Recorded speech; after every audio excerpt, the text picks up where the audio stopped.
नगरपंचायत आणि नगरपरिषदांच्या निवडणुकीतही मुख्यमंत्री फडणवीसांची जादू। भाजपच मोठा भाऊ, तर महायुतीला 213, मवियाला 50, तर स्थानिक आघाडीला 25 जागा। शंका कुशंका संपलेल्या आहेत आणि खणखणीतपणे ठरलेला आहे कमळ म्हणजे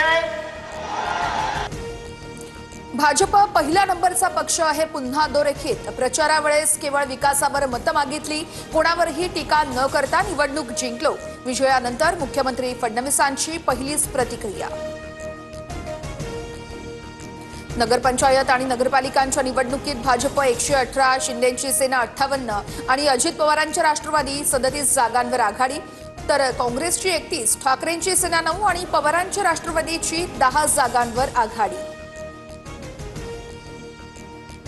निवडणुकांमधील विजयानंतर शिंदेंकडून पेढा भरवत आनंदोत्सव साजरा। शिवसेनेचा स्ट्राईक रेट चांगला आहे। पालिका निवडणुकीत देखील शिवसेनेला असंच यश मिळणार, शिंदेंकडून विश्वास व्यक्त।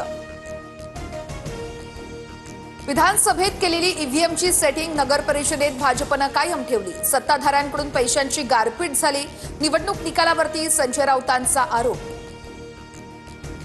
चंद्रपुरात विजय वडेट्टीवार यांचा जल्लोष, विदर्भात भाजपची पिछेहाट, तर चंद्रपुरातील यश रेकॉर्ड ब्रेक, विजय वडेट्टीवार यांची भाजपवर टीका।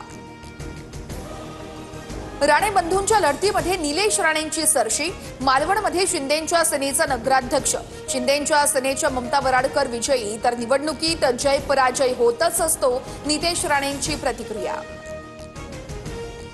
हिंगोलीमध्ये बांगर यांच्या भाऊजाई रेखा श्रीराम बांगर यांचा विजय, आमदार संतोष बांगर यांच्या उपस्थितीमध्ये जल्लोष मिरवणूक, विरोधकांवरती टीका करताना बांगर यांनी केलेले हातवारे पुन्हा एकदा चर्चेत।